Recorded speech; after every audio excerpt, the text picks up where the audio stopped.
L'âne mange de l'herbe, oui ou non? Il bouffe des carottes. Le mulet mange de l'herbe, il bouffe des carottes. Le poney mange de l'herbe, il bouffe des carottes. Le zèbre, il mange de l'herbe, il bouffe des carottes. Enfin, je sais pas s'il y a des carottes en Afrique. Ok? Et le cheval mange du steak frites. C'est normal. Bien. Et bien c'est pareil avec l'homme. Il y a 5 hominoïdes, des primates. Vous savez ce que c'est que les primates? Les primates, c'est les singes et les lémuriens. Mais les plus évolués des primates, c'est les singes. Bien. Il y a 5 espèces qui sont extrêmement proches génétiquement, à tel point qu'il est difficile de les distinguer par leur ADN. C'est le bonobo, le chimpanzé, l'orang-outan, le gorille et l'homme. Le gorille bouffe du bambou, les chimpanzés bouffent des bananes, le bonobo bouffe des bananes, l'orang-outan bouffe je sais pas quoi dans les arbres, et l'homme bouffe du steak frites. Ça vous semble logique? C'est pareil que de me faire croire que les chevaux, ça doit bouffer du steak frites. C'est complètement con, c'est génétiquement vraiment aucun fondement scientifique.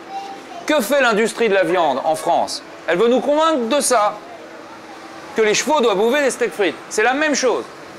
On a une physiologie de végétariens, on a des intestins de végétariens qui sont 8 fois plus longs que les intestins de carnivores. On a une dentition de végétariens. On a de la salive. Il n'y a que les végétariens qui ont de la salive. On a des ongles. Il n'y a que les végétariens qui ont des ongles. Enfin, vraiment, c'est... Qu'est-ce qui se passe? Vous avez le Centre d'information de la viande, qui est une entreprise d'éleveurs, que j'ai rencontré en direct chez De Chavannes, hein, dans Ciel-Montmardi, il y a 10 ans, 15 ans, et qui se sont frités avec moi dans un débat sur le végétarisme, et qui m'ont raconté les mêmes conneries, les mêmes poncifs.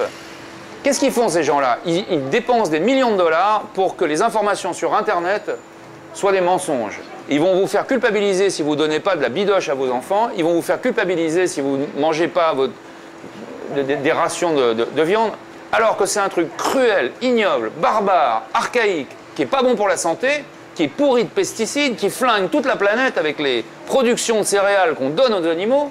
C'est le pire problème écologique de la Terre, et on nous raconte qu'il faut manger de la viande. C'est quand même dingue. C'est quand même le grand scandale de notre époque. Aujourd'hui, on est dans une prise de conscience pour l'écologie, et on ne nous parle pas de ça, alors que c'est le premier problème. Pourquoi on ne nous parle pas de ça?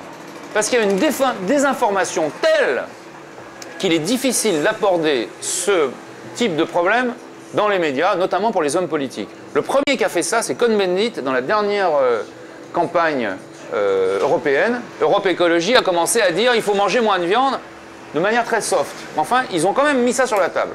Jusqu'ici, les écologistes n'osaient pas en parler. Notamment parce que la protection animale a toujours été la chasse réservée de l'extrême droite.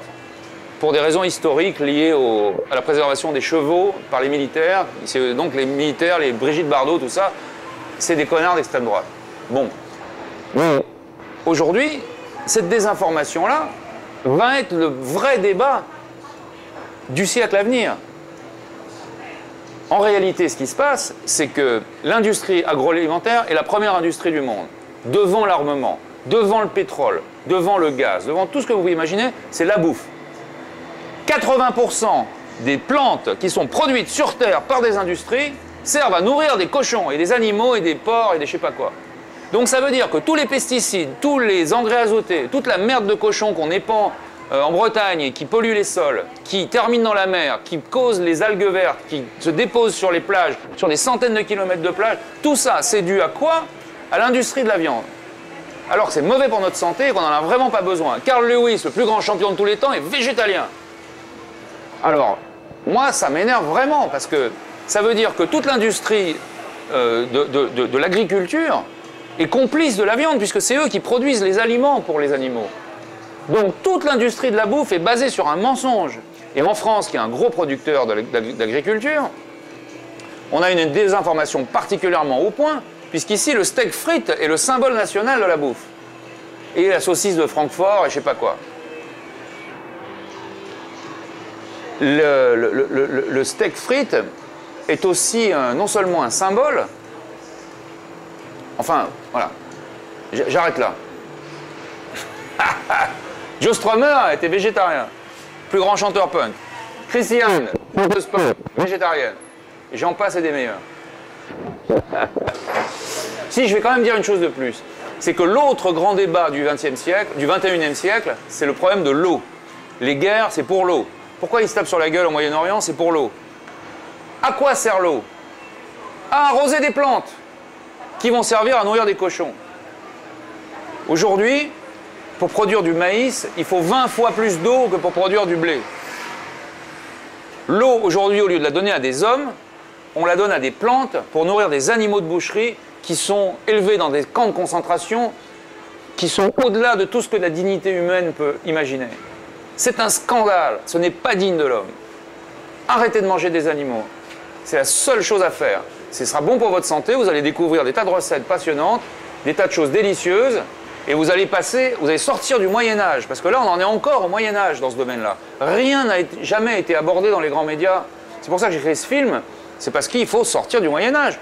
On a sorti les femmes de l'esclavage, on a sorti les Africains de l'esclavage, on a donné le droit de vote aux nanas. Bon, ben maintenant c'est le tour des animaux. Les arguments qui sont pour la protection des animaux et contre le fait de les manger sont les mêmes arguments que ceux qui ont libéré les esclaves, qui ont libéré les femmes. Ce sont des arguments moraux, scientifiques et éthiques.